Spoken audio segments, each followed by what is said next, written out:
दोस्तों इस एपिसोड में ग्यू और सनामी की फाइट भी होती है और साथ ही साथ मुजान मास्टर की लोकेशन का पता भी लगा लेता है और उसके बाद मास्टर के साथ जो होता है उसे जानने के लिए आपको पूरा एपिसोड देखना पड़ेगा।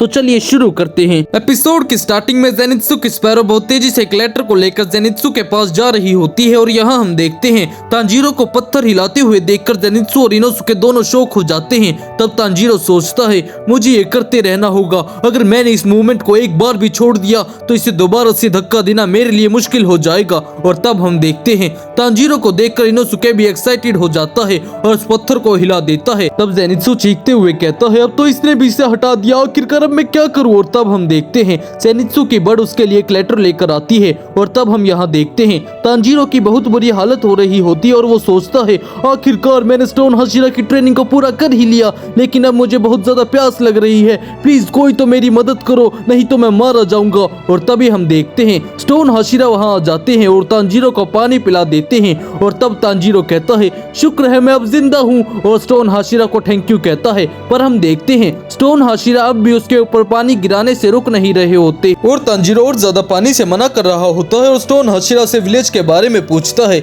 स्मोर्ट्समिथ विलेज में तुमने अपनी बहन की जान से ज्यादा विलेजर्स की जान को ज्यादा इंपॉर्टेंस दी थी, जिस वजह से मैं तुम्हारी बहुत ज्यादा इज्जत करने लगा हूँ और तुम एक ट्रू स्पोर्ट्समैन हो, इसलिए तुम्हें अपने आप पर प्राउड फील करना चाहिए। नहीं, आप गलत समझ रहे हैं, मैंने वो डिसीजन नहीं लिया था, वो डिसीजन नेजुको का था और मैं तो ये भी डिसाइड नहीं कर पाया था कि मैं उन दोनों में से किसे बचाऊं, तो इसलिए मैं आपकी इज्जत के काबिल नहीं हूँ। बच्चे हमेशा प्यारे और इनोसेंट होते हैं, वो बहुत जल्दी झूठ बोल देते हैं और काफी सेल्फिश भी होते हैं, पर ये बच्चा बहुत अलग है। मैं हमेशा से बिना मिस्टेक किए अपने पाथ पर चलना चाहता था, पर तब मुझे नहीं पता था कि आगे क्या होने वाला है, पर हमेशा किसी न किसी ने मुझे ऐसे चलने में मदद की है और उस टाइम भी ये बहुत ज्यादा डेंजरस था, तो इसलिए आपको इतनी जल्दी मेरी रिस्पेक्ट नहीं करनी चाहिए। और पानी और ट्रेनिंग के लिए थैंक यू, मैंने आपसे बहुत कुछ सीखा है, मेरे सारे डाउट्स क्लियर हो चुके हैं, तो इसलिए अब मुझे कोई फर्क नहीं पड़ता है कि कोई क्या कहता है, अब मैं तुम्हारी अपने पूरे दिल से इज्जत करता हूँ तांजीरो कमाडो। पर ऐसा क्यों है, मैं ऐसा समझ नहीं पा रहा हूँ।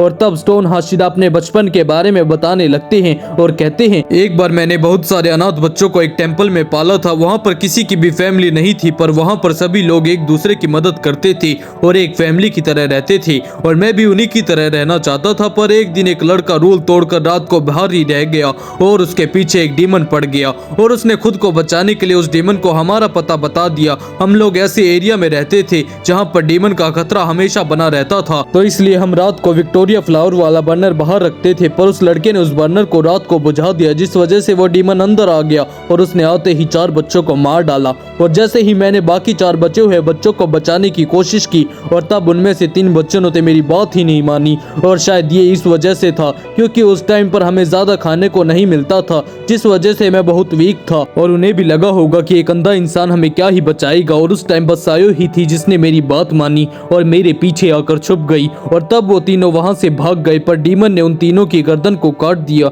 जिस वजह से वो मारे गए। और उसके बाद मैंने सायो को बचाने के लिए लड़ाई की और तब एक लिविंग थिंग को मारने पर मुझे एहसास हुआ कि उसे मारना हेल से भी बुरा हो सकता है। पर जब उस दिन मैंने अपने मुक्के को अपनी पूरी ताकत से मारा तब मुझे एहसास हुआ कि मेरे अंदर कितनी स्ट्रेंथ है और उस ताकत से तो मैं भी डर गया था।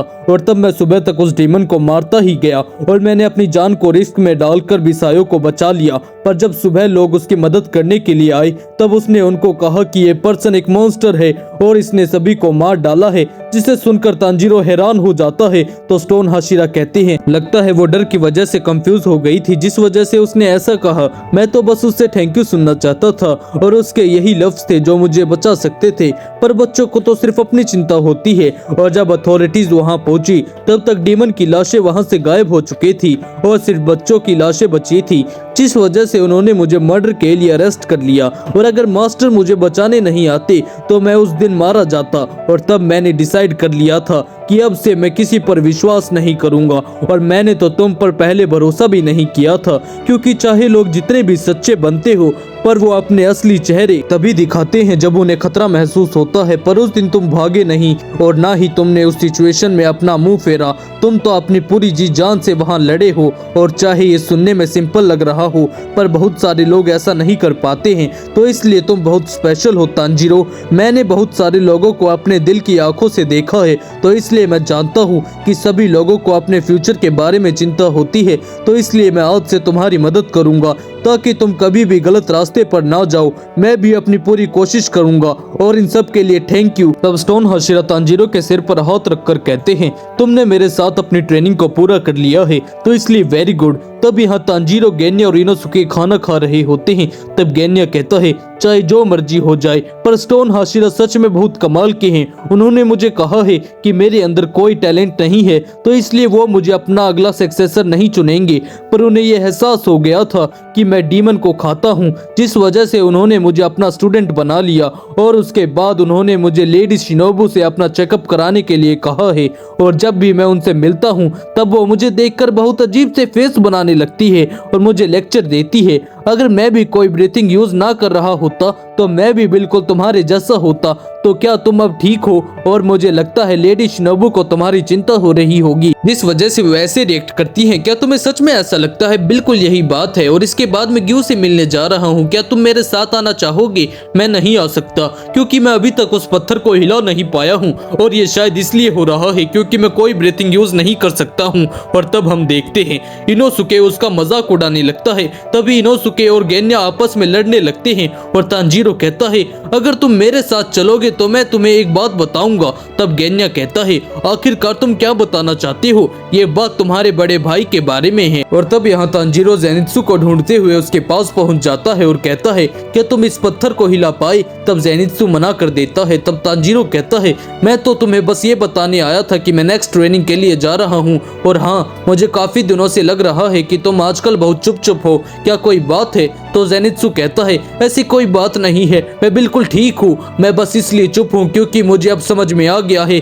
कि मुझे अब क्या करना चाहिए। तब तांजीरो कहता है, क्या तुम्हें कुछ हुआ है? क्या मैं किसी तरह तुम्हारी मदद कर सकता हूँ? तब जेनित्सु कहता है, तांजीरो तुम्हें बस वही करना चाहिए जो तुम कर सकते हो। तुम बहुत अच्छे इंसान हो, तो इस ऑफर के लिए शुक्रिया, पर ये एक ऐसी चीज है जो मुझे खुद करनी होगी। और तब हम देखते हैं जेनित्सु के सिर से खून निकल रहा होता है। और यहाँ वापस जाते हुए तांजीरो सोचता है, क्या जेनित्सु सच में ठीक है? और नेजुको कैसी होगी? मैंने काफी टाइम से उसका हालचाल नहीं पूछा है, कहीं वो अकेला तो महसूस नहीं कर रही होगी। और तब हम देखते हैं तांजीरो ग्यू की बताई हुई जगह पर पहुंच जाता है। तब तांजीरो को एक बिल्डिंग दिखाई देती है और यहाँ ग्यू और विंड हाशिरा एक दूसरे के आमने सामने होते हैं। तब विंड हाशिरा ग्यू पर हमला कर देते हैं, पर हम देखते हैं ग्यू उसे डॉज कर लेता है और इससे ग्यू की वुडन तलवार पर क्रैक आ जाता है। तब तांजीरो सोचता है, यह अटैक इतना फास्ट था, पर मैं किसी तरह ये चीजें देख पा रहा हूँ और इनकी मूवमेंट्स को फॉलो कर पा रहा हूँ। तब विंड हाशिरा कहते हैं, क्या हुआ तुम्हें? तुम तो हमसे अलग थे ना? तब तांजीरो सोचता है, पर ग्यू का कहने का मतलब वो नहीं था। और तब ग्यू अपनी वाटर ब्रीथिंग को यूज करके विंड हाशिरा पर हमला कर देता है,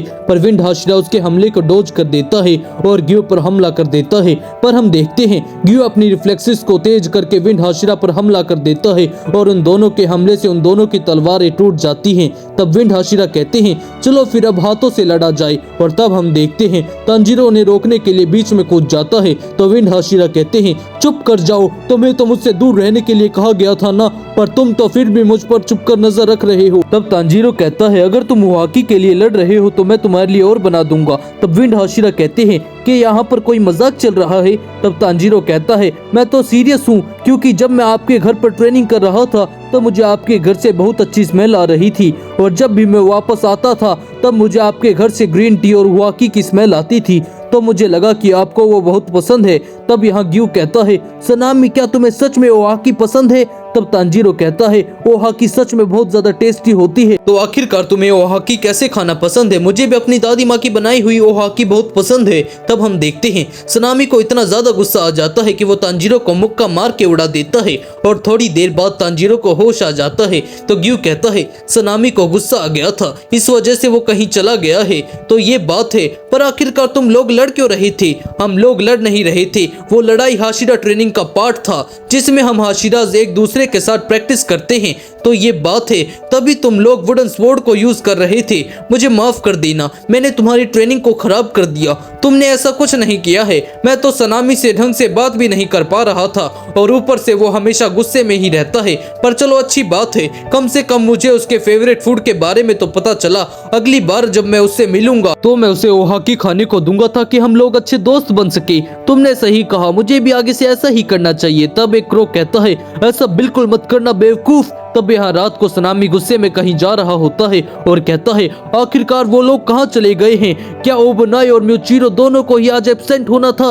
उन फेलियर्स के साथ ट्रेनिंग करने से मेरा कोई फायदा नहीं होगा और आखिरकार मैं उस तांजीरो के बच्चे का क्या करूं? पता नहीं उसे चाहिए क्या, वो पूरी तरह से पागल है। पर तभी हम देखते हैं सनामी को नाकी में की आग के होने का एहसास होता है और वो उसकी आग को पकड़कर कुचल देता है। पर तभी नाकी में की आग जलकर राख हो जाती है और उसे एहसास होता है कि डीमंस ने डीमन स्लेयर कोप्स को ढूंढ लिया है। और तब यहाँ हम देखते हैं मास्टर और उनकी वाइफ को भी एहसास हो जाता है कि मुजान उनकी तरफ बढ़ रहा है। तब हम देखते हैं मुजान बॉलीवुड स्टाइल में स्लो मोशन में मेन गेट से एंट्री करता है और उसके बैकग्राउंड में एक सॉलिड बैकग्राउंड म्यूजिक बजना स्टार्ट हो जाता है। तो गाइस, लाइट्स, कैमरा, एक्शन आपके सामने आ रहे हैं नन अदर देन हमारे माइकल जैक्सन, मुजान किबुत्सुजी। तब मुजान 2 मिनट लगाते हुए मास्टर के पास पहुंच जाता है। तब मास्टर कहते हैं, तो आखिरकार तुम आ ही गए, ये हमारी पहली मीटिंग है ना मुजान किबुत्सुजी? तो मुजान कहता है, तुम तो बहुत बुरी हालत में लग रहे हो बेशाकी। और इसी के साथ ये एपिसोड खत्म हो जाता है। तो दोस्तों, आपको एपिसोड कैसा लगा हमें कमेंट में जरूर बताना।